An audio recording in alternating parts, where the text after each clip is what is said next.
আসসালামু আলাইকুম ভাই, আসতে পারি? এভাবে আন্দোলন ভাই, এভাবে কল দিয়ে আন্দোলন ভাই, যেটা আসার কোনো খারাপ নেই। হ্যালো, জি বলো। আমি দোকানে একটা হিসাবে ব্যস্ত আছি। আর আমি বুঝতে পারছি তো তোমার সমস্যা। তুমি সকালে চিল্লাচিল্লি করছো, আমি এই জন্য না খায় বাসা থেকে চলে আসছি। এখনো তুমি ফোন দিয়ে চিল্লাচিল্লি করতেছো। দেখো, আমি একটা ব্যবসা করি, আমার অনেকজনের সাথে কথা বলতে হয়।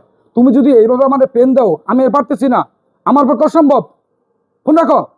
ধুৎ। কি লাগবে? ভাই আসছিলাম, আপনি মানে একটু আগে কার্ড দেখে গেছিলাম। 2 নাম্বার যে কার্ডটা, ওটা কিস্তিতে নিলে প্রাইস কত হবে ওটার? ওটা দাম পড়বে আপনার 30,000 টাকা। ভাই আরেকটা আছে 4 নাম্বারে, 4 নাম্বার কার্ডটা প্রাইস কত হবে? 4 নাম্বারটার দাম একটু বেশি, 35,000 টাকা পড়বে। 35,000। 4 নাম্বারের পরে আপনার 5 নাম্বার, 6 নাম্বার আরেকটা কার্ড আছে, ওটা আচ্ছা, যদি নেই। আপনি কয়টা খাট নেবেন বলুন তো? কার্ড তো খাট আমি নেবেন একটাই আপনি নেব। একটা, দাম জিজ্ঞেস করতেছেন 10টার। এটা কি হয় নাকি? ভাই আমি কাস্টমার। আপনার কাস্টমার থেকে কি হয়েছে? আপনাকে মাথা তুলে রাখবো নাকি আমি? এই এইসব কাস্টমার আমার প্রয়োজন নাই। যান এখান থেকে, যান।